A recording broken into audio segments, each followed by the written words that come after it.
Euh, c'est donc maintenant on arrive à la deuxième phase.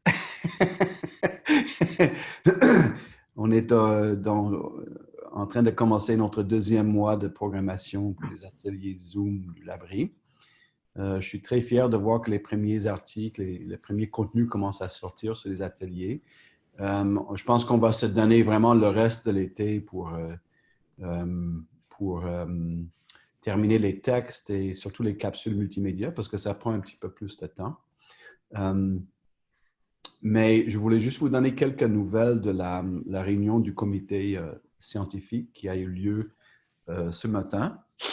Les collègues du comité sont tous très contents avec l'initiative des ateliers virtuels. Il y avait une discussion sur le format que je vais partager avec vous. On est tous d'accord que pour certains sujets qu'on va traiter, que ce n'est pas nécessairement une bonne chose d'avoir plusieurs intervenants parce que ça limite le temps pour chaque intervenant. Et des fois, il y a comme un effort difficile pour ramener ensemble des champs de recherche ou des thématiques qui sont complémentaires, mais pas nécessairement pensées en tant qu'équipe. On a aussi quelques exemples des ateliers où c'était déjà une équipe de travail qui a comme présenté des résultats de recherche. Et ça, c'était un peu moins problématique s'il y a plusieurs intervenants. Mais en général, on s'est dit qu'on va essayer de limiter le nombre d'intervenants, à moins que ça soit, donc de limiter ça à une personne, à moins que ça soit des chercheurs qui travaillent déjà ensemble sur un thème et qui sont capables de bien gérer cette première demi-heure de présentation. Il y a aussi une autre suggestion qui est très intéressante, je trouve. C'est l'idée de jumeler le plus possible des chercheurs avec des professionnels dans les présentations. On aura quelques exemples de ça dans la programmation du mois de mai.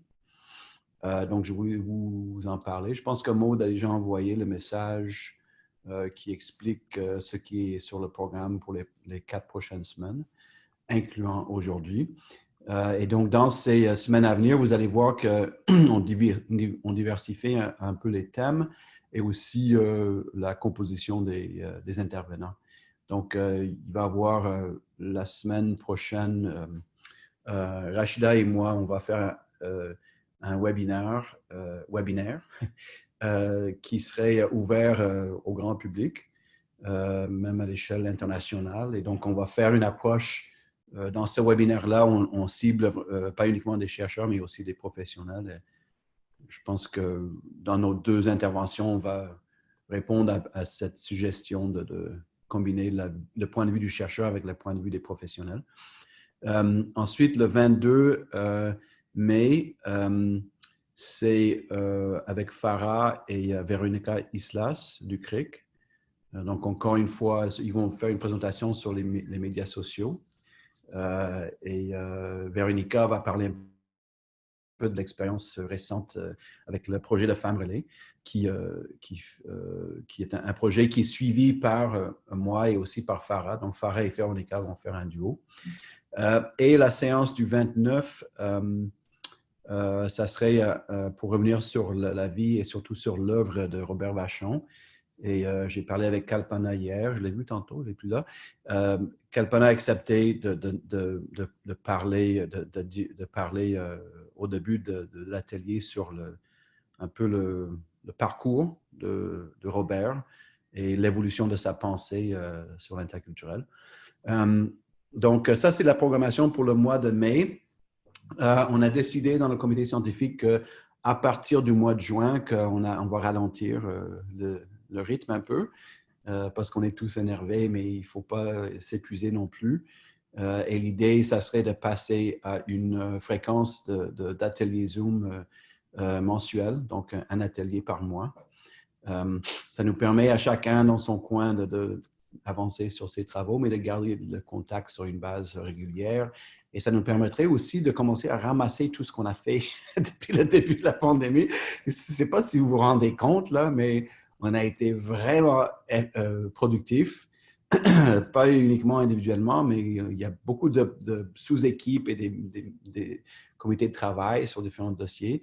Donc, on revenait à cette idée de trouver une façon de ramasser tout ce qu'on a fait en avril et en mai et de travailler sur une publication collective, soit en format traditionnel ou soit électronique, et qu'on se donne jusqu'à la fin de l'année pour ramener tout ça ensemble. Donc, une période très productive, hein, malgré les conditions difficiles. On est conscient que c'est pas facile de travailler à distance et de plus se voir. Et on se voit plus comme ça. Hein? Ouais, c'est vrai, hein? Oui, c'est vrai. C'est vrai qu'on est beaucoup plus en lien plus souvent qu'avant. On a vu que le gouvernement a comme changé de position par rapport au déconfinement. Donc, c'est évident que c'est pas pour l'immédiat, se déconfiner. Donc, ça, c'est un peu la vue de la situation actuelle.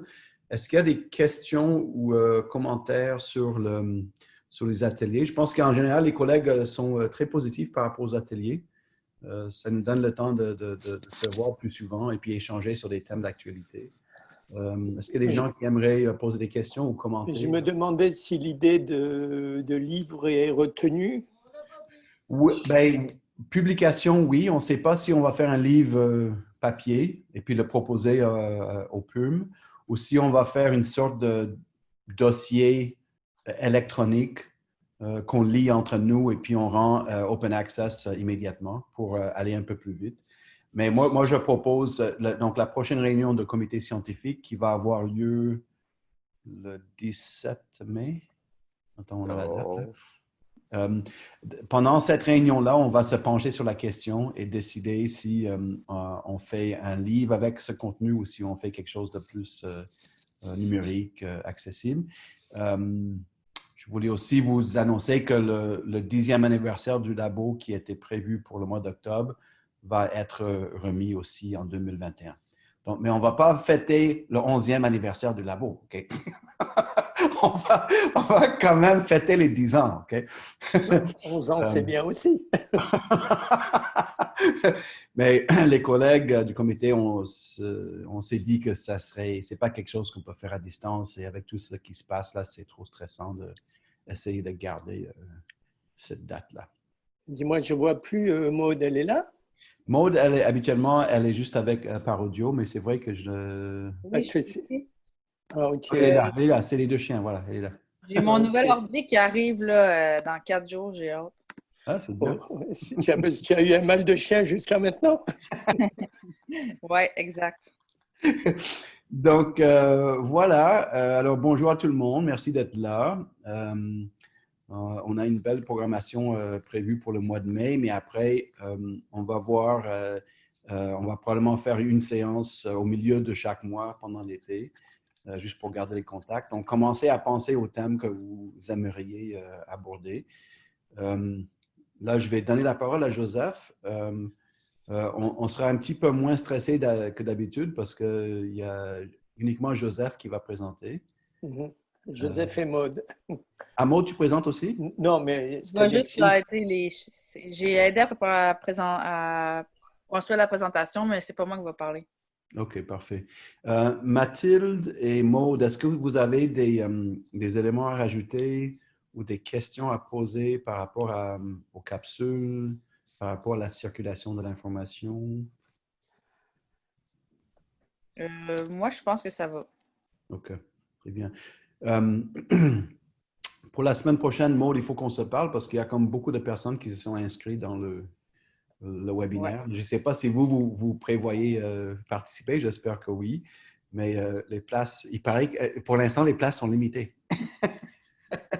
C'est ça, c'est parce que là, je n'ai ajouté ou je mets une liste d'attente parce que sinon, tous ceux qui essaient de s'inscrire là peuvent comme pas. OK. OK. Maud, on pourrait peut-être se parler après pour prendre une décision. OK, donc Ok. merci. Le thème de cette semaine, je vais laisser Joseph à nous faire une mise en contexte. Donc, le thème, c'est la mort en contexte de Covid-19. Donc, essayer de poser des jalons pour comprendre l'impact du coronavirus sur la mort et les rituels mortuaires. Et l'intérêt que j'ai pour ce thème, c'est que depuis maintenant plus de 30 ans, je suis un des responsables de la revue Frontières, qui est une revue de l'UQAM sur la mort. Et donc, c'est un thème que je connais. Moi-même, j'ai beaucoup travaillé sur la question des rites funéraires dans le VIH-Sida. Donc, c'est d'une certaine façon une continuation des travaux. Donc, avec Maud qui a accepté de m'aider, on a monté une petite banque de textes, d'articles. Et Maud a fait une première analyse. Donc, c'est elle, en fait, la maîtresse d'œuvre de cette présentation.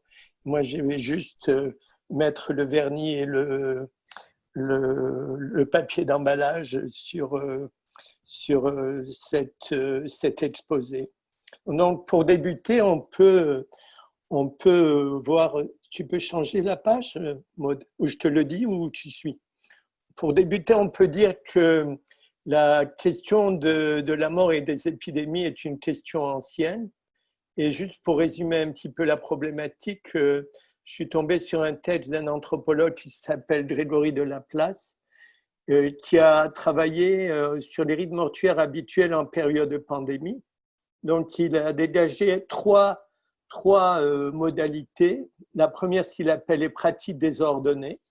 Donc, quand l'épidémie arrive, on se débarrasse le plus possible des morts de toutes les façons sans respecter les rites. La deuxième, c'est des pratiques ordonnées où, au contraire, on fait attention aux rites mortuaires et on rend hommage aux personnes qui sont décédées. Et la troisième catégorie, c'est des conflits autour de la question des funérailles avec des réactions très vives de certaines populations par rapport au traitement des corps en période d'épidémie ou à cause des problèmes sanitaires. On bouscule tous les rites et certaines populations, comme par exemple dans le cadre de l'épidémie de l'Ebola, se sont élevées contre la façon de traiter les cadavres et donc se sont révoltés contre ces méthodes. Et il y a eu une charte éthique qui a été développée par l'OMS pour encadrer les façons dont les individus vont traiter des cadavres liés à la pandémie. Le quatrième modèle qui n'apparaît pas dans l'analyse de Grégory de Laplace et qui surgit à certains moments dans les textes qu'on a lus, c'est la révolte ou les résistances et des violences contre l'enterrement des personnes atteintes du virus dans certaines communautés. Ça n'est pas très développé, mais ça apparaît dans certains cas, on reviendra là-dessus. Mais ce qu'on constate aussi, par exemple, c'est que ces réactions ne sont pas universelles, puisque dans le cas de la grippe espagnole, il n'y a pas eu de révolte ou de résistance, alors que cette épidémie avait atteint beaucoup de personnes dans le monde. Suivante. Donc, je vous propose de travailler sur les répercussions du coronavirus sur les pratiques, les rituels et le deuil. Au plan épidémiologique, très rapidement, hospitalier, fin de vie, ça va être le premier thème. Au plan national, un petit peu, les lois étatiques, les rapports État-groupe religieux. Au plan groupal, donc les rituels religieux dans les traditions qui apparaissent dans les articles. Au plan familial et personnel, les deuils et les sentiments associés. Et au plan commémoratif, puisqu'on semble s'orienter vers l'apparition de nouveaux rites. Donc, c'est ça le plan qu'on suivra. La première chose qu'on doit dire, c'est qu'on a déjà un rituel de mort par rapport au Covid-19. C'est le fait que tous les jours, au Québec, au Canada et ailleurs, on annonce le nombre de morts.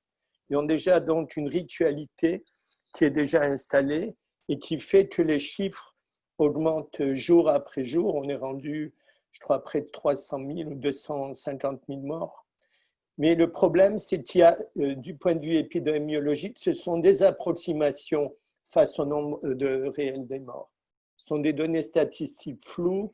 Il y a des omissions, des révisions, des sous-estimations, des surestimations, des confusions entre la mort par coronavirus et les autres morts, des diagnostics problématiques avec combien morts à domicile qu'on ne sait pas encore en milieu hospitalier. Et il y a bien sûr des variations selon un certain nombre de facteurs. Donc, on voit déjà la complexité de saisir l'image, la photo quotidienne du nombre de morts qui reste floue, sauf pour les individus qui l'ont vécu directement par la mort de l'un de leurs proches. Donc, de ce point de vue, on constate certaines caractéristiques de la mort COVID-19. Donc, au plan hospitalier, on peut dire que c'est une prédominance de la mort dans ce milieu qui est liée aux effets du coronavirus et aux soins complexes qui sont nécessités en particulier par les problèmes pulmonaires. Donc, on a une hypermédicalisation qui est associée à l'isolement des malades, à des procédures très lourdes, l'intubation, le coma provoqué, la durée de la période d'intubation qui peut être assez longue, les dilemmes éthiques liés à la sélection des patients dans certains pays. On a choisi, à cause du manque de certains matériels, des patients plus jeunes, mais l'âge, dans certains pays, l'âge auquel s'adressait la sélection descendait de plus en plus. Donc on voit qu'il y a des dilemmes éthiques qui sont encore mal connus et qu'il faudra travailler dans le futur pour comprendre comment est-ce que se sont posés, ont été définis les choix dans la sélection des personnes qui ont reçu des traitements. Certes, ça n'est pas universel. Il y a des pays qui ont réussi à ne pas avoir à faire des choix, mais dans d'autres pays, à cause du nombre de morts, les choix se sont imposés. Il y a aussi les modalités de fin de vie qui sont éprouvantes dans la mesure où les mourants sont seuls, sont isolés. Donc, certains articles font mention qu'ils ont plus peur de mourir seuls que de souffrir et que rien que l'idée suffit à les déstabiliser complètement. Donc, de ce point de vue-là, la mort en solitaire, sous une forme en fait d'excommunication, on pourrait dire, donc, a dû hâter aussi la fin de vie, puisque les individus n'étaient plus insérés dans un cadre relationnel évident. Il y a eu le rôle des intervenants en santé qui accompagnent du mieux qu'ils le peuvent les patients en fin de vie, au risque même de leur vie. Vous savez que je disais aujourd'hui qu'il y avait, je ne sais pas, en Italie ou ailleurs, au moins 150 médecins qui étaient décédés. Donc, les médecins en première ligne ont aussi été atteints par le corona. Dans certains cas, les articles parlent de prêtres catholiques et de pasteurs qui ont pu donner les derniers sacrements à un mourant à distance physique, puis sont mis en quarantaine. Mais il y a des difficultés ou des interdictions de rencontres entre patients et proches, donc qui posent des dilemmes éthiques et sanitaires, mais il y a des modalités de rapprochement possibles.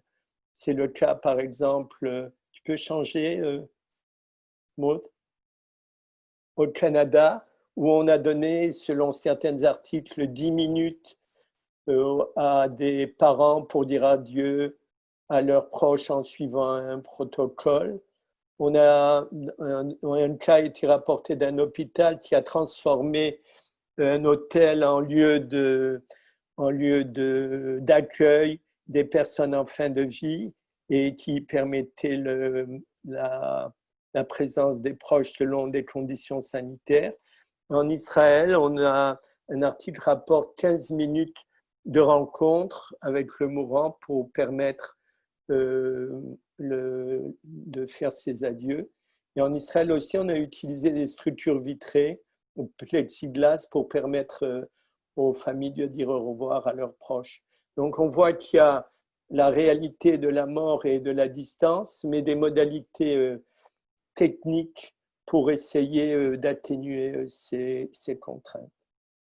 Alors bien sûr, c'est la première, disons, la première étape où on voit l'utilisation des technologies de communication. Alors, par exemple, les parents peuvent faire leurs adieux à leurs proches avec l'aide des employés de l'hôpital qui vont transmettre par téléphone, à qui vont transmettre par téléphone les derniers mots des familles, ou dans certains cas, l'employé va utiliser son téléphone comme moyen de communication entre les parents et les malades en le donnant au malade lorsqu'il n'est pas en intubation et donc de lui permettre de parler. On peut aussi accrocher un téléphone au support d'une perfusion intraveineuse afin qu'une famille puisse faire ses adieux. On peut utiliser des logiciels de vidéo pour des conversations en virtuel. Mais l'implication du personnel était peut-être plus facile en début de crise, mais avec l'augmentation du nombre de cas, ils avaient beaucoup moins le temps de faire des appels en FaceTime, et donc cette stratégie est devenue beaucoup plus difficile. Suivante.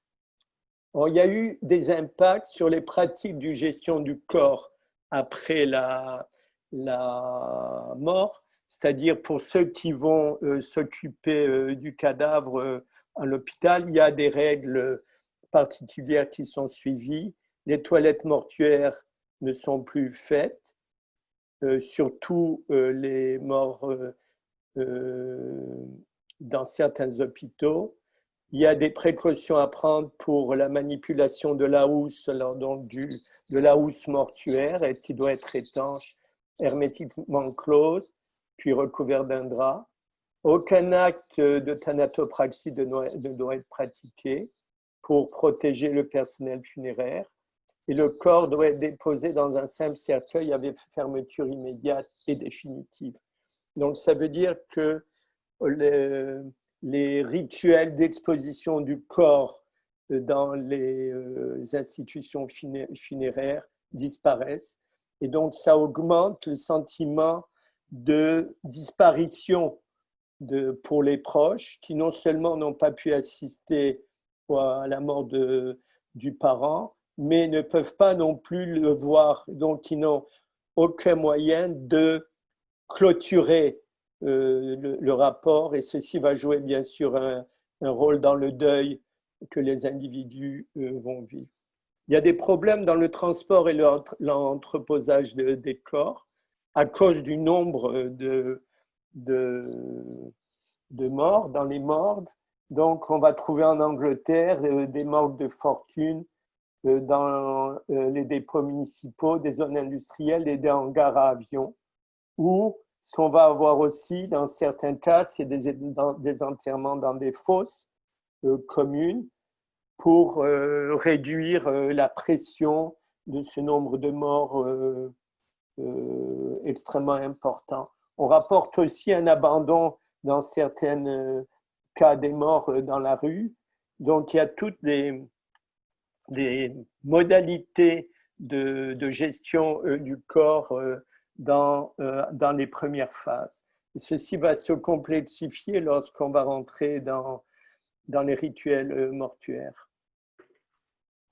Alors, les rituels mortuaires présentent plusieurs phases. La première sont les rituels de purification qui vont être modifiés ou interdits. Alors, ces rituels de purification sont très notables dans les milieux juifs et musulmans en particulier, où ils sont très élaborés, avec une complexité dans la façon dont on va traiter le mort, le laver, selon des phases très particulières, des rituels très particuliers. Et on voit qu'il va y avoir des variations. Par exemple, dans certains pays, au Pakistan, on va maintenir la toilette rituelle. En Israël et dans d'autres pays, on va la réaliser sous protection et d'autres pays vont l'interdire. C'est le cas en Tunisie, par exemple, où dès le décès, le défunt est placé dans un sac hermétique. En Inde, les directives du gouvernement central interdisent de baigner ou d'embaumer le cadavre d'une victime de Covid et donc de l'approcher ou de le toucher. Ce qu'on constate aussi, c'est qu'il y a des pratiques de protection pour le déplacement du corps vers le cimetière. Donc, en Israël, le corps ne peut pas être mis dans un cercueil, donc il est mis dans une enveloppe en plastique pour protéger ceux qui le déplacent, car le cercueil n'est pas utilisé. Et en Tunisie, il y a une interdiction de ramener la dépouille dans la maison familiale et on nettoie, on désinfecte tous les objets qui ont été utilisés, le véhicule, et tout le personnel qui manipule le corps est protégé.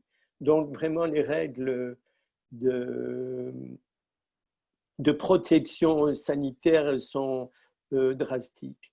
Les salons mortuaires vont maintenir ou modifier leurs pratiques. Alors, on a des exemples en Suisse où les directives actuelles ne modifient pas les rituels funéraires. Et au Canada, au contraire, les salons funéraires vont prendre des mesures spéciales pour réduire le nombre de personnes et faire en sorte que la distance physique soit maintenue ou passer à des modes de participation par site web. Dans les groupes des Premières Nations, il y a des cérémonies à l'intérieur qui peuvent être interdites, mais permettent celles qui sont en petit comité à l'extérieur. Alors pour l'enterrement, qui est donc pour les rituels de disposition finale du corps, ce qu'on constate, c'est qu'il y a des changements dans les rituels qui accompagnent l'enterrement. En Tunisie, par exemple, le corps est mis en terre dans un cercueil et non à même la terre comme le veut le rite musulman. Et la tombe est scellée par des dalles de béton et couverte de chaux dans certains cas, empêchant ainsi toute contamination. En Israël, il est de coutume, lorsque les participants vont dans un cimetière, de prendre une pelle et de jeter une pelletée de terre dans la fosse, donc sur l'endroit où les personnes sont enterrées. Et là, à cause des risques de contamination, ce rituel a été interdit et les personnes vont garder la tradition en jetant de la terre dans la fosse avec les mains. Donc, ils prennent une poignée de main et les jettent. On continue. En France, il y a dans le contexte migratoire, il y a des difficultés pour les musulmans d'acquérir des terrains servant des cimetières. Donc, avec le coronavirus, il y a vraiment un manque de places disponibles. Or, il y a un texte qui rapporte que seulement 600 communes françaises disposent d'un groupement de sépultures musulmanes sur 35 000 en France. Donc, il y a très peu d'espace qui est alloué pour les personnes musulmanes et ceci pose vraiment des graves problèmes de reconnaissance des droits, surtout en période de coronavirus. Aux Philippines, le corps d'un défunt musulman doit être placé dans un sac scellé, enterré dans le cimetière musulman le plus proche selon les rites, dans les 12 heures. Donc, il y a une contraction du temps aussi, et pas simplement pour les musulmans, mais pour tout le monde, mais on permet aux musulmans de pouvoir suivre leur pratique. En Irak, dans certains pays, je le disais tout à l'heure, il va y avoir des résistances et des violences entourant les enterrements. Or, il y a des exemples qui sont donnés pour l'Irak et pour la Tunisie, où on constate qu'il y a des municipalités qui s'opposent ou des communes qui s'opposent à l'enterrement dans leur espace. Et donc, dans certains cas, comme en Irak, il y a eu l'intervention de l'armée, tout comme en Tunisie, donc entre protestataires et police. Donc, ceci signifie qu'il y a des tensions qui sont liées à l'anxiété, à la peur du coronavirus. Next. Alors, deuxième type de modification des rituels de disposition finale du corps, c'est les incinérations. En Inde, la crémation est le mode dominant du traitement de la disposition finale du corps. Et donc, on a édicté une loi pour obliger tous les corps à être incinérés, mais la loi a été annulée suite aux interventions des musulmans qui ont, comme les juifs, un tabou contre l'incinération. Mais il y a aussi des modifications dans les rites. D'habitude, en Inde, les rituels mortuaires se font sur les rives du Gange, dans lequel il y a des bûchers funéraires qui sont installés. Là, ils ont été interdits, donc la crémation se fait dans d'autres conditions.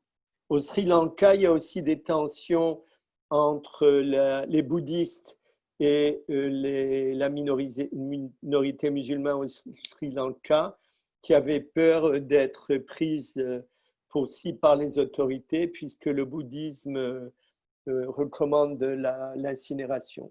Donc, on voit qu'il y a des rites qui sont lieu de tension entre les communautés. Et en Chine, on a beaucoup attendu pour rendre aux familles les urnes, aux parents les urnes funéraires. Et les urnes sont restées pendant des mois au crématorium. Et certains ont même avancé qu'à cause du nombre d'urnes, le nombre de morts en Chine devait être sous-évalué. Continue. Donc, aux Philippines, donc on doit être incinéré dans les 12 heures, à l'exception des musulmans. En Suisse, il n'y a plus d'inhumation des cendres.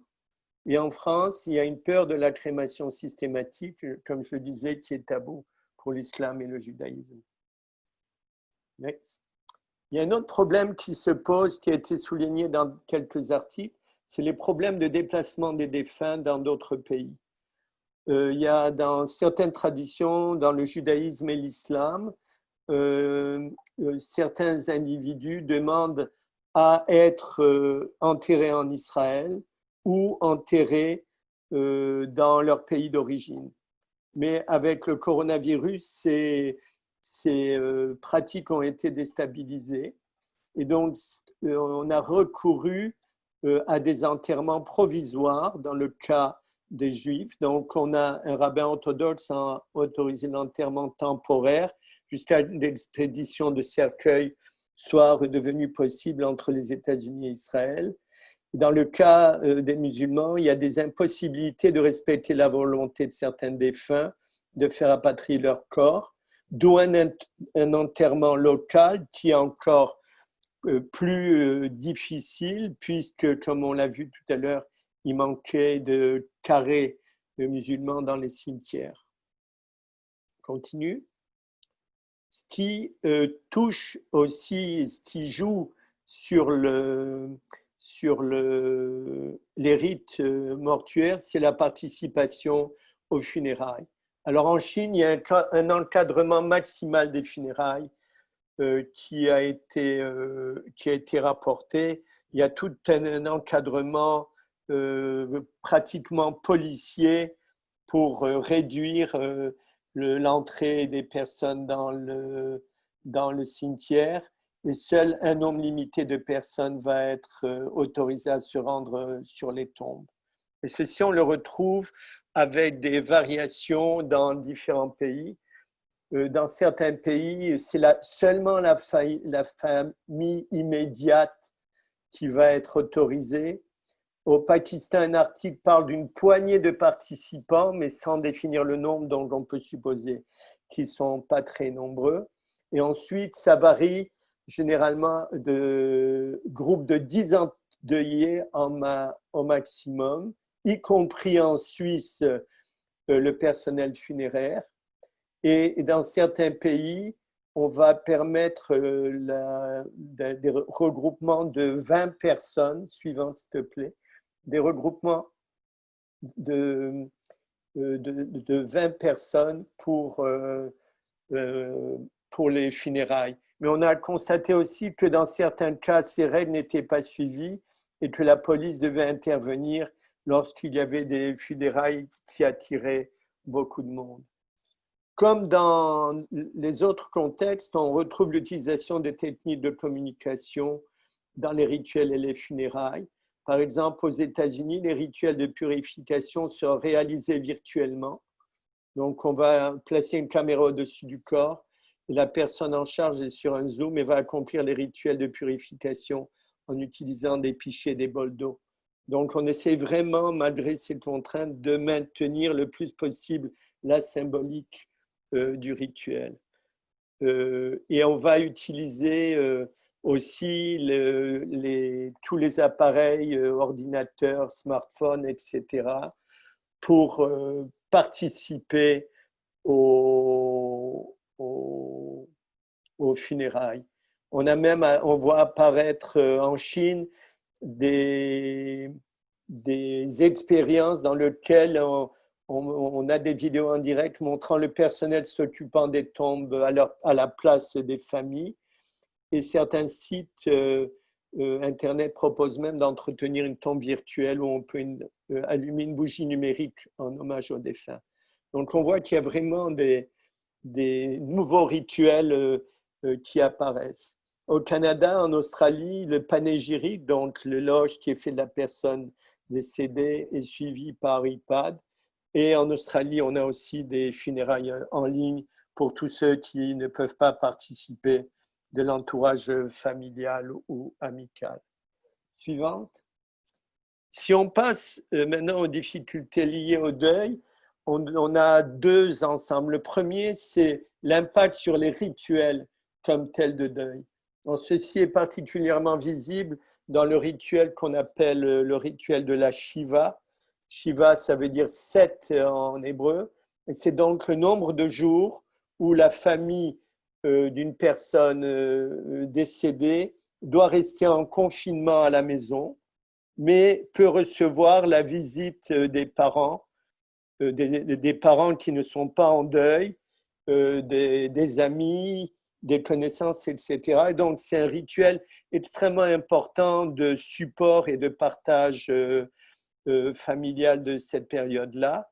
Mais dans le cas du coronavirus, c'est remis en question, d'où le recours à des technologies de communication. Donc, au Canada, par exemple, la Shiva a été organisée sur Zoom et on a créé un espace web destiné aux individus qui accompagnent des personnes infectées par le COVID-19 ou qui doivent vivre un deuil en confinement. Et des rabbins libéraux ont permis à un quorum virtuel de se réunir par vidéoconférence pour la prière du deuil, qui traditionnellement nécessite la présence de 10 hommes. Théoriquement, ça doit être une présence réelle, mais dans certains cas, on a accepté la présence virtuelle pour pouvoir réussir à faire les prières qui sont considérées comme dominantes pendant la période de deuil. Joseph? Oui. Il est déjà 45, là, je ne sais pas s'il y a des parties qui seraient plus importantes que d'autres pour le reste, qu'on pourrait accélérer un peu. Oui, je vais accélérer, mais on a commencé tard aussi. On a commencé quoi, 15 minutes en retard? Oui, ben, ok, je vais aller plus vite. Une demi-heure, ça ferait déjà. Ouais, on a commencé à écart environ, donc là, on arrive au temps de 30 minutes. 5 minutes, je prends et je filme. Parfait, très bien. Donc, qu'est-ce qu'il y a? Tu tournes la prochaine. C'est le deuil, c'est la perte brutale dans la solitude et le sentiment de non-clôture qui domine dans les articles qui ont été répertoriés, c'est-à-dire le fait que les gens ne peuvent pas finaliser leur deuil avec les personnes, donc qui les voient disparaître sans pouvoir amener une clôture comme telle. Le deuxième mot de la suivante, la deuxième grande dimension, c'est la culpabilité et la colère qui se retrouvent dans des conditions de deuil entre guillemets normales, mais qui sont amplifiées par les conditions du coronavirus. Troisième dimension, c'est un deuil qui est souvent vécu dans la solitude ou avec un tout petit groupe de parents. Et c'est un sentiment qui est accentué par le non-retour à la vie normale. Donc, ces conditions-là, les individus sont dépourvus de moyens et donc ils n'ont pas la possibilité de véritablement vivre le deuil. Et ils ne peuvent pas avoir, suivante s'il te plaît, ils ne peuvent pas avoir non plus la possibilité d'avoir un support social important. Dans les groupes juifs et musulmans, si on retrouve une angoisse d'avoir affecté l'âme d'un proche en le laissant seul et de ne pas avoir fait les rites prescrits. Et là, il semble qu'il y a de nouvelles représentations qui font jour. Chez les Juifs, les morts à cause du Covid-19 se verront pardonner leurs péchés. Et chez les musulmans, les corps exemptés de toilettes mortuaires sont élevés au rang de martyrs. Donc, on essaie de trouver des atténuations de l'angoisse par des rituels particuliers. Je l'ai dit, suivant, donc difficulté à avoir un support et donc des possibilités de deuil complexe qui pourraient se développer. Mais suivante, ce qu'on voit apparaître aussi les débuts de nouveaux rites. Donc, passe à la suivante qui est le plus important. En Chine, les hommages aux intervenants en santé, les hommages aux lanceurs d'alerte, comme la photo que vous voyez du médecin qui est décédé après avoir annoncé le corona. En Italie, à gauche, minute de silence et drapeau en berne en souvenir des victimes du coronavirus. On commence à penser à des formes de commémoration du grand confinement, donc il y a des réflexions avec des débuts de construction, début de la construction et de la constitution du patrimoine matériel et immatériel pour rendre compte de cette pandémie. Voilà. Merci. Si vous permettez, je vais parler en premier. En lisant tout ça, ma première analyse rapide, ça a été de voir qu'il y avait des choses qui étaient... Maude, excuse-moi, est-ce que tu peux juste remettre le dernier diapo pour Ouais. être perfectionné? Stop. En passant, félicitations pour le PowerPoint, c'était super. Merci Maude. Fait que c'est ça ce que je remarquais, c'est qu'au niveau quand même universel, assez partagé, il y avait des changements de rythme qui étaient surtout basés sur l'utilisation de la technologie, sur la distance sociale dans les rites, la diminution du nombre de rites aussi, après ça, ou le report, et la diminution du nombre de rituels à faire sur le mort.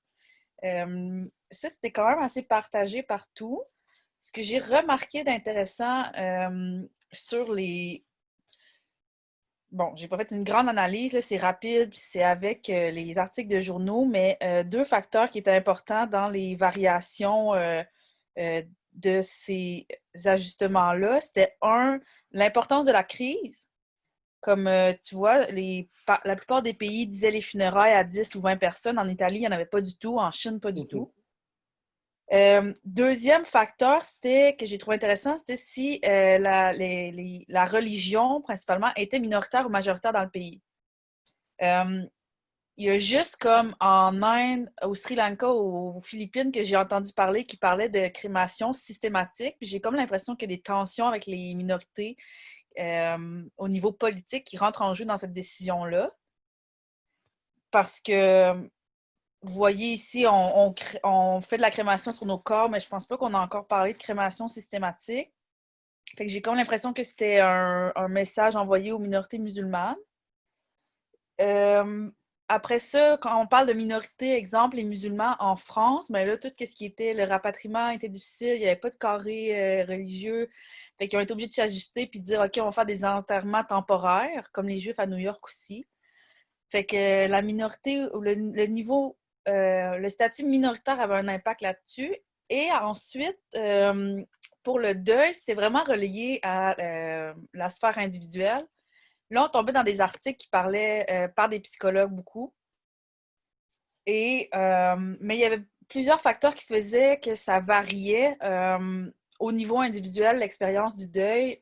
Premièrement, la situation dans laquelle on vit.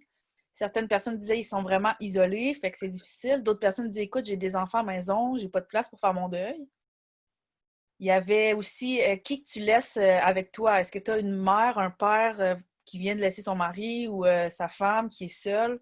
La culpabilité peut prendre des dimensions différentes dépendant de la situation avec laquelle tu es avec la personne qui est morte. Est-ce que c'est toi qui as donné le virus ou est-ce que c'est toi qui as potentiellement donné le virus? Ça peut jouer sur la culpabilité. C'est sûr, les croyances des individus vont changer. Est-ce que tu te sens coupable de laisser son âme errer ou, bon, peu importe, les croyances peuvent changer l'expérience du deuil. Et bien sûr, il y a la situation du coronavirus va changer l'expérience du deuil puisque est-ce que tu as laissé ton parent dans une morgue pendant des mois? Oui, non. Est-ce que tu lui as dit adieu? Oui, non. Mais fait que c'est un peu mon analyse des trois niveaux, qu'est-ce qui se passait. Voilà. Vos réactions.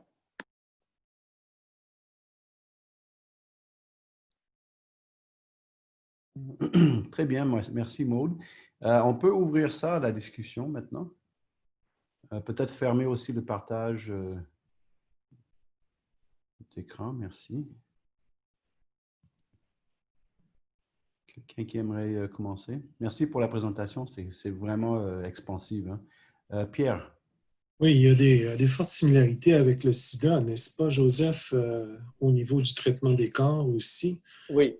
Une forte similarité avec l'angoisse que peut produire le décès dans des circonstances liées au sida, aussi l'isolement des personnes, la distance. Il y a beaucoup de liens, n'est-ce pas? Oui, mais plus, mais parce que non, mais avec une grande différence, c'est que dans les premiers temps de l'épidémie, et pendant longtemps, c'était le groupe LGBT qui était atteint.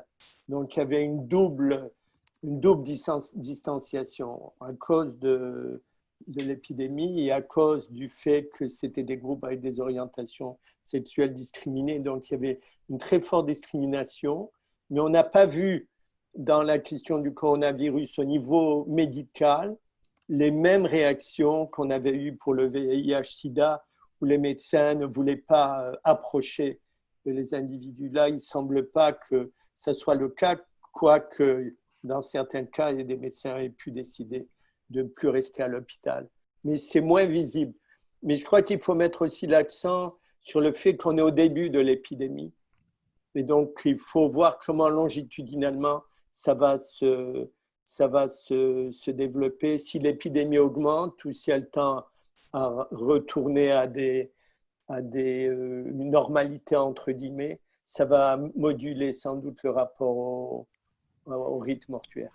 Et pour suivre un peu, dans le cas du sida et dans le cas de la situation actuelle, le nombre de morts est assez peu nombreux. On parle d'un nombre de 5 à 3 à 5 des personnes atteintes qui décèdent. Dans le cas de la pandémie de 1918, le nombre de morts avait été beaucoup plus élevé. Oui, mais on est au début, n'oublie pas. Oui, jusqu'à maintenant. Oui. Alors, est-ce que tu crois que la situation va changer si le nombre de morts se met à augmenter? Comme pour 1918, on a été arrivé à 50 millions à travers le monde. Vraiment, là, il faut demander aux épidémiologistes, ils sont tout à fait partagés sur cette question-là. Certains disent ça va diminuer, si tu le dis Raoult par exemple. D'autres disent non, on est juste au début et vous n'attendez pas des changements rapides de ce point de vue-là.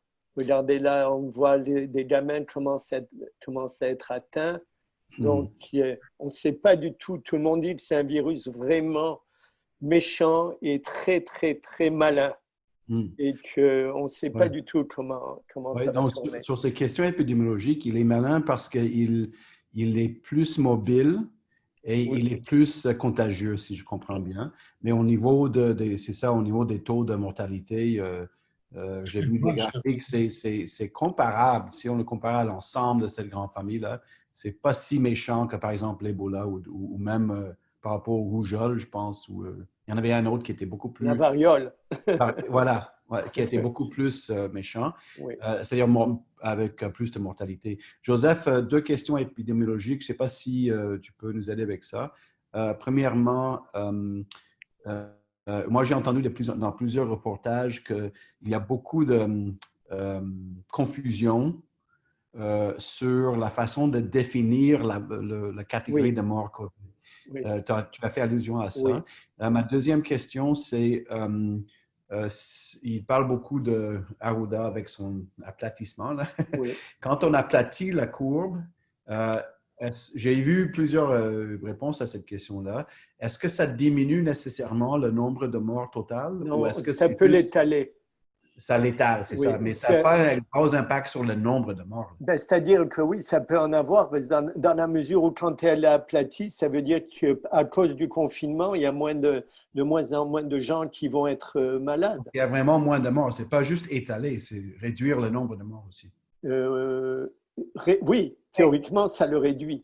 Théoriquement. Mais Ouais, l'objectif de l'étalement, c'est de permettre au système médical de pouvoir assez de lits Exact. et C'est ça. pour pouvoir, parce que si ça déborde, c'est là où C'est ce qui ça. est arrivé en Italie, Mhm. c'est que la courbe a été tellement haute que les ressources médicales n'étaient plus suffisantes et c'est là où ils ont été obligés d'introduire des règles de sélection. Et sur l'autre Voilà. question de définir la définition d'un mort COVID? Mais il n'y a pas, c'est très, ce que j'ai lu, c'est très flou. Très Il n'y flou. a pas, Pourquoi ils c'est flou? changent les. Pourquoi c'est Pardon? flou? Pourquoi c'est si flou? Par exemple, il y a quelques jours, ils ont, des médecins français ont dit qu'il y avait des cas de pneumonie, de gens qui sont morts de pneumonie en octobre, en novembre, qui étaient déjà atteints du coronavirus, C'est ça. mais qui n'ont pas été comptés dans les statistiques. Donc, il y a tout, et on ne sait pas combien il y a de morts à domicile. Des gens comme dans la canicule française il y a quelques années, où des gens sont morts sans qu'on les ramasse rapidement. Et si vous voyez les statistiques québécoises, ils ont changé leurs critères. Donc, le nombre de jours qui est utilisé ou les temporalités qui sont utilisées ou non pour entrer les morts dans une journée haute, ce qui fait que c'est très flou encore au niveau épidémiologique.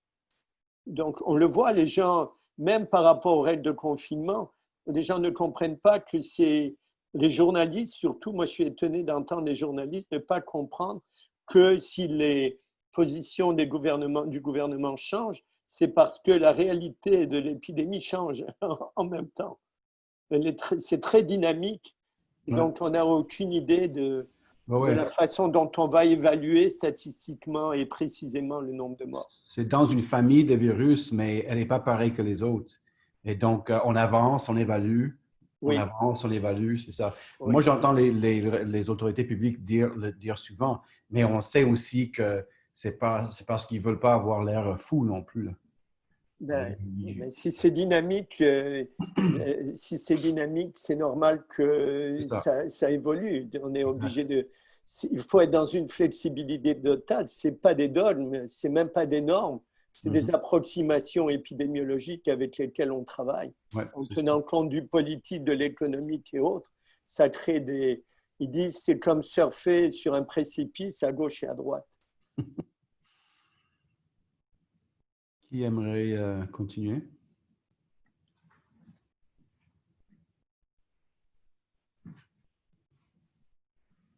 Je peux rajouter peut-être un petit point que j'ai pas mis, qu'on n'a pas eu le temps de mettre Parfait. dans le PowerPoint, c'est le fait aussi que l'impact du coronavirus a joué sur les commémorations qui devaient prendre place dans le calendrier habituel des commémorations. que ça soit, par exemple le génocide des Arméniens. Donc là, ça a été annulé. La commémoration de la fin de la Seconde Guerre mondiale, on a éliminé le monde et les présidents sont allés se recueillir. Donc, il y a eu aussi des impacts sur les formes de commémoration qui étaient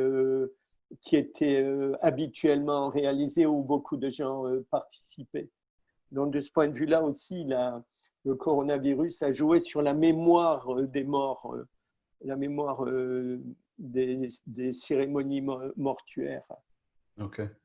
Il y a Sylvie qui voulait intervenir. Oui, merci. C'était une belle présentation. Je reviens avec ma même question qui est récurrente au cours des ateliers.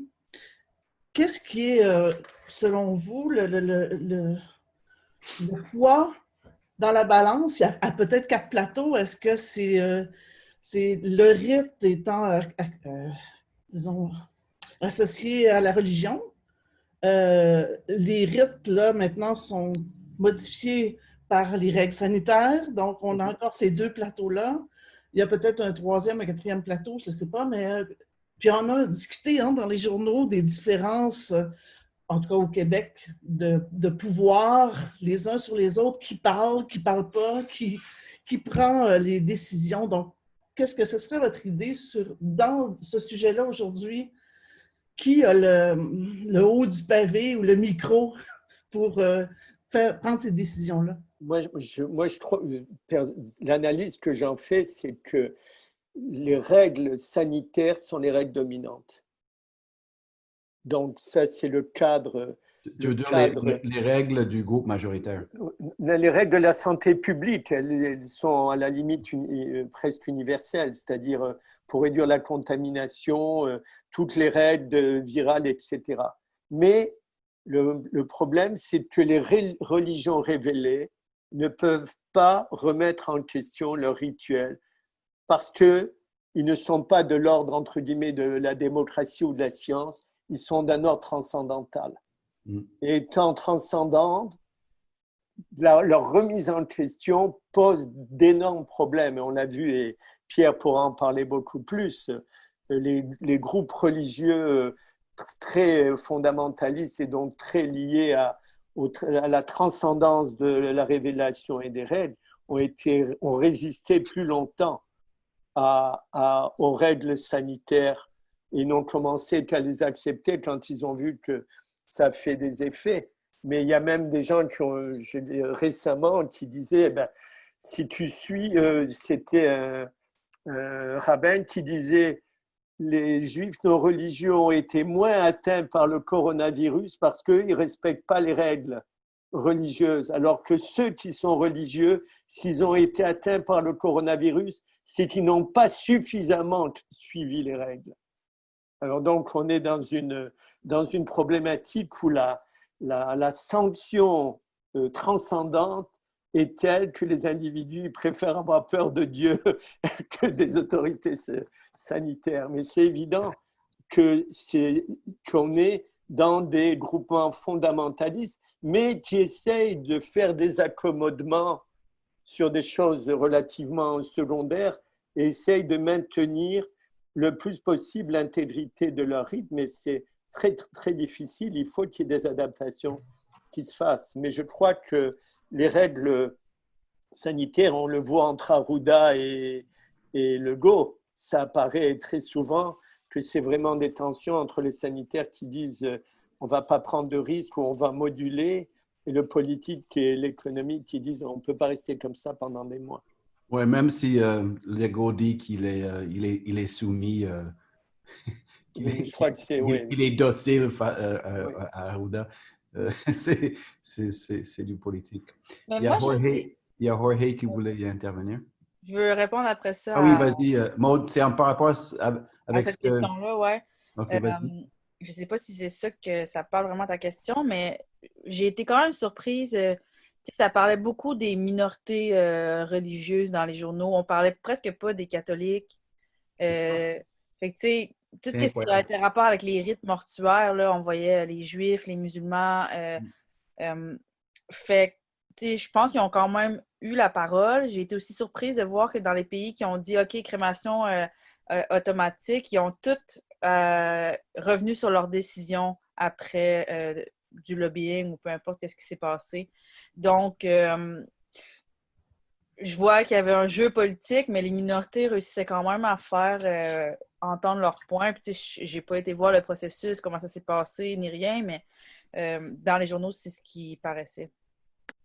C'est vraiment un constat super intéressant. Je pense que c'est l'effet de l'ethnocentrisme qu'on voit la culture chez l'autre, on voit aussi la mort chez l'autre. Et je pense que de façon inconsciente, le système nous envoyait le message que c'est le système qui faisait l'autruche par rapport à ce qui se passe dans les CHSLD. C'est peut-être plus facile de parler de la mort des autres parce que on avait comme un méchant groupe d'essais à gérer de notre côté à nous. Jorge, tu voulais intervenir? Oui, en fait, depuis tantôt, il y a quelque chose qui me vient en tête. C'est plutôt, parce que là, on se concentre, comme vous venez de le dire, on s'est concentré beaucoup plus sur les minorités religieuses, si vous voulez. Mais est-ce que vous avez vu, observé, ou est-ce qu'il y a eu quelque chose par rapport à des minorités, mais cette fois-ci, celles qui n'y croient pas nécessairement à la dangerosité du virus? Donc, je pense aux gens qui manifestent aux États-Unis ou ailleurs. Est-ce qu'il y a eu des choses par rapport à ces gens-là qui doivent avoir des gens qui sont peut-être morts? Comment ils ont réagi par rapport au rite funèbre? Je ne sais pas s'il y a eu quelque chose là-dessus. Moi, dans ce que j'ai lu, je n'ai pas vu ça. Maud, il n'y a pas eu... Non, il y a, je n'ai pas non, vu ça. non. C'est-à-dire que, bon, c'est intéressant. C'est une question qui se posait dans le sida. C'est-à-dire le fait, et on n'a pas analysé ce phénomène-là, des gens qui décident de se mettre en position de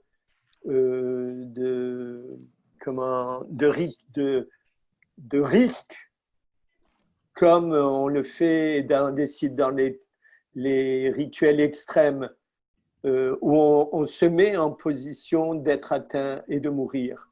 Ce qui était rapporté par les travaux de David Le Breton sur les conduites à risque comme forme d'ordalie.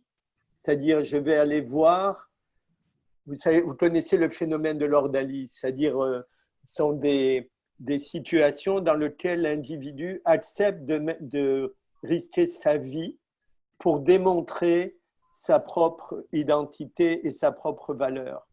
Par exemple, dans les rites autochtones, les jeunes qui partent rencontrer leur esprit personnel ou qui vont affronter des conditions de tuer un animal sauvage et donc de démontrer leur force ou leur intégrité. Ceux qui décident de faire des sports extrêmes et donc qui jouent avec la mort en sachant que ce risque est là. Donc, David Le Breton a montré que les conditions extrêmes avaient pour fonction de démontrer, en mettant en risque, de réaffirmer la valeur de sa vie et de son individualité. Et dans le cas du sida, ça se posait puisque des individus renonçaient consciemment à des pratiques de protection pour tenter le sort et donc de voir jusqu'à quel point ceci pouvait augmenter leur plaisir et augmenter leur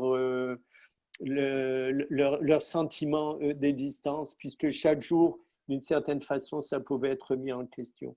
Et peut-être qu'il y a des phénomènes comme ça qui jouent chez certains individus. On le voit par exemple chez les personnes âgées en France qui vont dire « moi, je ne veux plus rester en confinement, mais je vais risquer le tout pour le tout, peu importe, j'ai besoin de ma liberté ».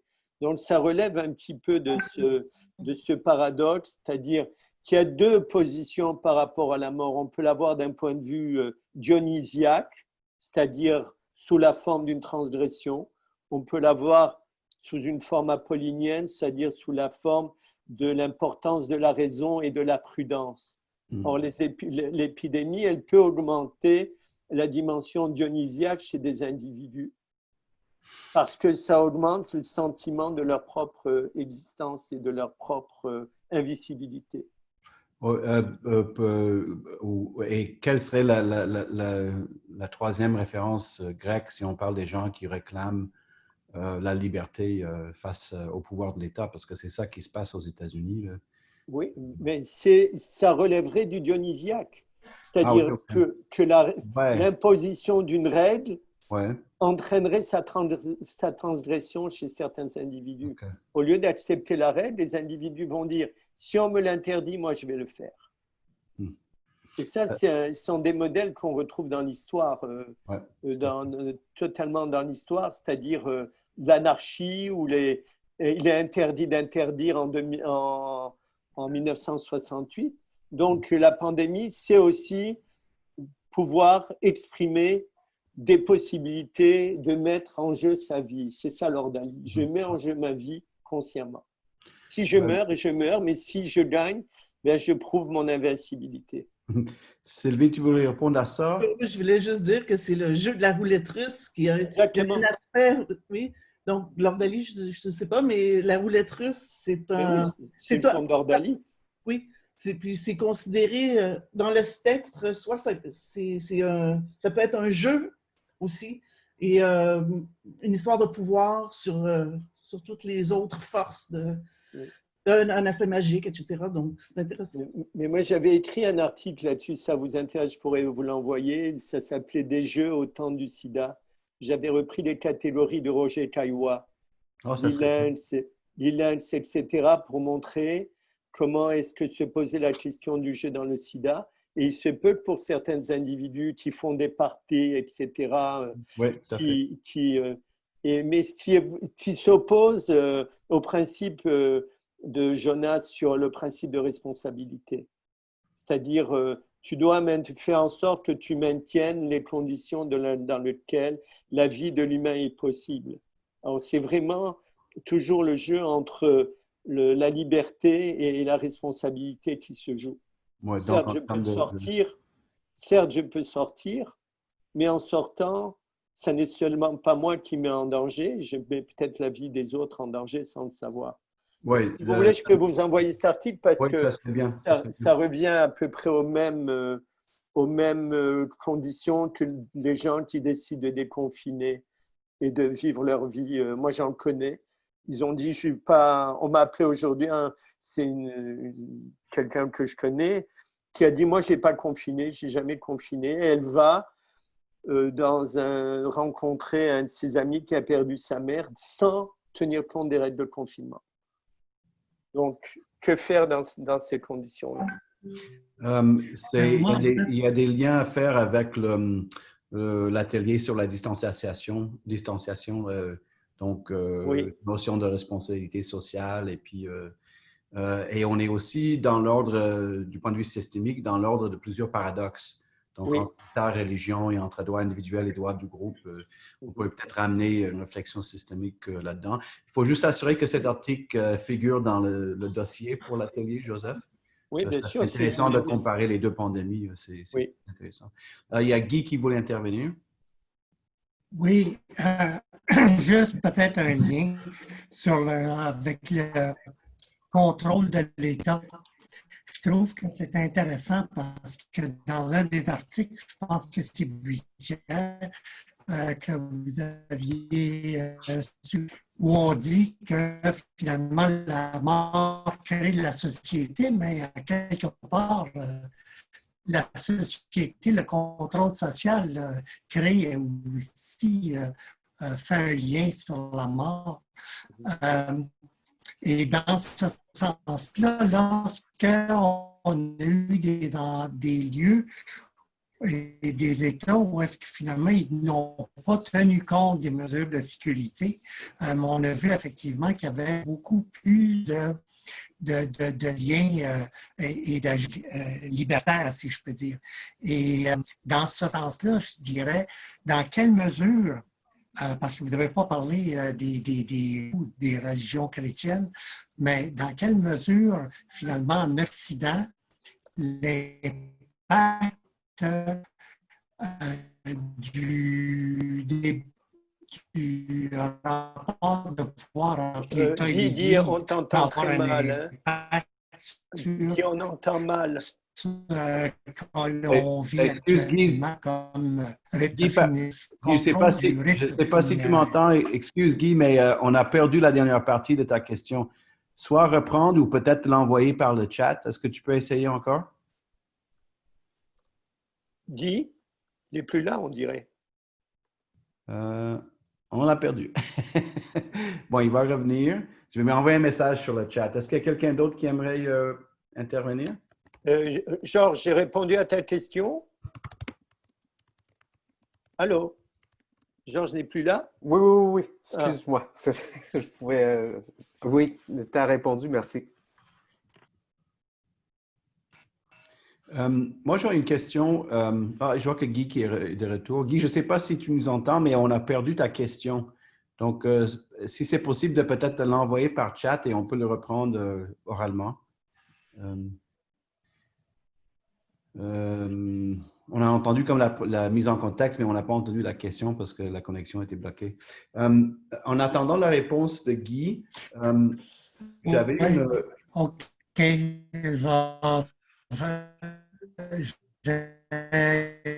J'ai tenté de... Tu vas essayer de l'envoyer par chat parce que vraiment ta connexion est coupée un peu. Merci Guy. Donc, moi, ma question, c'est sur les 4h15, donc on va peut-être se garder 10-15 minutes pour la partie habituelle à la fin. Mais peut-être que j'ai manqué une référence à ça, mais j'aimerais savoir comment faire le lien avec ce qui se passe aux États-Unis. On avait vu dans quelques nouvelles la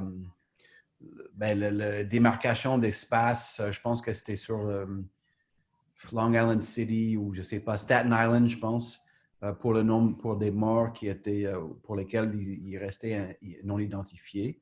Il y a aussi plusieurs reportages, genre CNN, qui montrent des containers de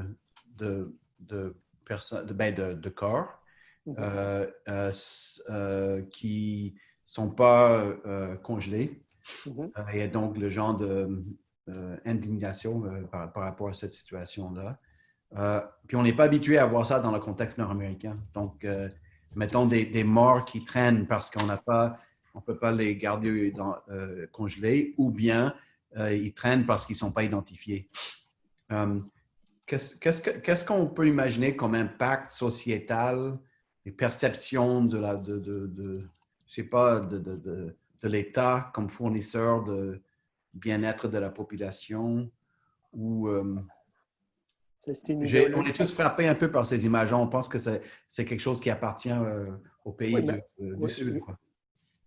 Non, vas-y, vas-y. Ben, très rapidement, là, je trouve que ça revient un peu à ce que j'ai dit. Tout ce qui est comme impact de la mort, dont le deuil est vraiment relayé à la sphère individuelle.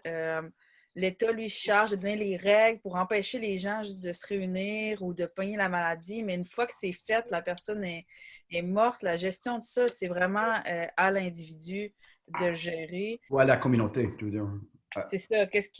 Il montrait en France des témoignages que c'est la famille qui devait comme appeler les différents cimetières ou les différentes maisons funéraires pour trouver comme de la place. Fait qu'eux, ils étaient pris comme avec un corps sur les mains, pas savoir quoi faire. Puis j'imagine, tu sais, fait que c'est le groupe, l'État se charge de l'avant, mais une fois que c'est comme fait, tout ce qui est comme perception puis gestion de la mort après, c'est relayé à l'individu de s'en charger. Oui. Je ne sais pas, mais disons que je pense que ça rend visible un phénomène invisible mais qui était déjà présent. C'est-à-dire des individus marginalisés qui meurent ils n'ont presque aucun rituel ou aucune institution qui se charge de leur enterrement. Et c'est ce que je disais à partir de l'article de Laplace, c'est que dans les épidémies, il y a aussi des modes désordonnés de gestion de la mort, où les individus sont abandonnés, on ne fait plus attention à eux, on ne veut surtout pas les toucher parce qu'ils peuvent être atteints de la peste ou d'autres maladies. Il ne faut pas oublier qu'aux États-Unis, ça a été particulièrement rapide, le niveau de mort par rapport à d'autres pays. Donc, il peut y avoir un débordement parce qu'on ne pouvait pas contrôler autant que dans les pays un peu plus où l'épidémie était peut-être un peu moins forte. Mais là encore, on va en découvrir les caractéristiques un peu plus tardivement. Dans la crise, on n'a pas le temps je crois que les gens n'ont pas le temps de s'orienter vers des recherches sur ça, mais que ça devrait être fait en temps et lieu. On voit que, du point de vue interculturel, on sait déjà que la gestion de la mort, c'est quelque chose qui ramène les communautés plus, je dirais pas repli, là, mais il y a comme un renforcement des communautés immigrantes ou ethnoculturelles quand il y a un membre de la communauté qui décède. Et maintenant, j'imagine que ça va être encore plus fort.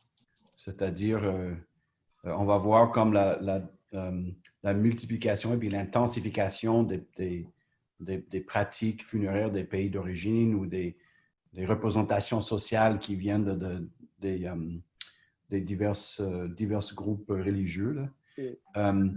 Donc, j'aimerais ça que dans l'analyse que vous allez faire dans les textes, que vous ramenez, j'ai beaucoup aimé le genre de coprésence d'une analyse étatique et puis une analyse des communautés culturelles. Puis je pense que le paradoxe se trouve là et on n'a pas encore même estimé, sans parler du problème de la génération des baby boomers, là, parce qu'il y avait déjà un problème sur l'horizon. Mais il me semble qu'en contexte de superdiversité, c'est là que ça va jouer. Vous l'avez dit de façon plus élégante tantôt, là, mais je suis content que ces deux niveaux sont présents dans la présentation. Mais moi j'ai l'impression qu'il faut, tout comme il risque d'avoir un rebond épidémiologique, il va avoir un rebond rituel. Parce que les gens, une fois qu'on va sortir de la crise, du déconfinement de façon assez satisfaisante, les gens vont avoir besoin de faire le travail de deuil qu'ils n'ont pas pu faire dans les conditions de confinement. Ouais. Donc, ce qui peut avoir, les gens disent, bon, c'est reporté, mais ce n'est pas oublié. Ouais. Donc, il se peut que quand les gens vont revenir à une vie plus normale, ils vont ritualiser tous les morts familiaux, etc., et pouvoir le faire avec le maximum d'efficacité symbolique à ce moment-là. Mais actuellement, je crois que le paradoxe, c'est que certes, les gens meurent, les malades meurent seuls et les familles vivent seules leur deuil. Ouais. Et donc, il y a un effet miroir entre ces deux éléments, c'est que les gens vivent dans leur deuil et imaginent qu'est-ce qu'a pu vivre la personne qui est décédée dans les conditions de confinement. Et comme il y a la distanciation physique dans les dernières minutes de la vie de la personne, le deuil devient plus difficile. Oui. Le deuil, c'est un peu comme j'ai écrit sur mon texte sur Mobutu, c'est le fait qu'on n'a pas vu physiquement le corps, qu'on n'a pas eu ce dernier contact. Ça rend le deuil plus difficile, plus long, plus ardueux. C'est vraiment comme donc la pensée par rapport au deuil. C'est un article qui comparait cette mort-là à comme les disparitions en Amérique du Sud. Oui, c'est intéressant. Peut-être que Jorge peut nous donner quelques... Mais on a fait un numéro de frontière sur la disparition. Ah oui, OK. On a tout un numéro là-dessus. Il y a quelque chose de semblable. Oui, bien sûr, parce qu'il faut qu'il y ait clôture. Pour qu'il y ait clôture, il faut qu'il y ait une vision, ou disons un sentiment de partage des derniers moments et de voir. Mais si tu ne vois pas, dans le cas de la disparition, tu n'as aucune preuve de la disparition totale de l'individu, Donc, la preuve de la mort ouais. effective de l'individu. Qu'est-ce qui était intéressant là-dedans aussi, c'est qu'on ramenait tout ce qui était les conditions du confinement à géométrie variable qui paraissaient aussi dans le deuil. Justement, tous ceux qui peuvent retourner travailler ou non, ceux qui sont vraiment seuls, ceux qui ont des enfants à gérer, qui n'ont pas l'espace pour justement vivre ce deuil-là. Je pouvais encore imaginer les personnes âgées avec la difficulté d'utiliser les technologies. Tout le monde se basait beaucoup sur les technologies. Est-ce qu'ils ont accès par leurs conditions socio-économiques? Fait que toutes les conditions du confinement se voient encore dans les conditions du deuil. Fait que ça, c'est vraiment un thème transversal là, de la crise. Mais il ne faut pas oublier aussi qu'on travaille sur des représentations médiatiques. Hein. C'est-à-dire qu'il y a une sélection des sujets, des thèmes par les journalistes qui vont aller chercher des thèmes un peu extrêmes. Il faudrait faire une étude plus directe des gens qui ont vécu le deuil, etc., pour voir qu'est-ce qui s'est effectivement passé. Mais on reste vraiment dans le médiatique, mais ça donne des éléments de référence assez intéressants. Non, mais surtout l'aspect comparatif qu'on a vu dans les deux présentations que tu as fait. Ça, c'est fort intéressant et c'est ce premier travail transculturel de pouvoir comparer les pratiques dans différentes communautés ou sociétés qui nous permettent par la suite d'aller plus loin avec les analyses interculturelles. Ouais. Dans les 5 minutes qui nous restent, ça serait quoi s'il y a des réactions, des commentaires sur les éléments? D'abord, je ne sais pas si Joseph et Maude, si vous pensez publier les résultats un peu plus loin. Il y avait quelqu'un tantôt qui a demandé si ça serait possible de partager le PowerPoint. Oui. Est-ce qu'on va mettre le PowerPoint dans le dossier sur le site web du labo ou est-ce que c'est une publication qui est en route? Ou, on devrait le mettre au nom du Labri. Moi, je ne suis pas pour... c'est quand même des travaux collectifs de ne pas les mettre pour moi sous la forme, disons, des noms. C'est pas non, mais dans ce cas-là, ça serait toi et Maud, parce que vous avez travaillé, il n'y a personne d'autre qui a travaillé là-dessus. C'est quand même le logo du Labri là, sur la page. Oui, c'est parfait. Labri, mais produit par Joseph Lévy et Maud Arsenault. Et moi, je suis en train de finaliser le texte. Ah, parfait, OK. Donc, la semaine prochaine, mais c'est un long texte. Il a déjà 15 pages, 12 pages. OK. Donc là, en principe, tu vas essayer de la faire publier à quelque part? Ça dépend. C'est pour ça que j'aimerais, parce qu'il y a plusieurs possibilités.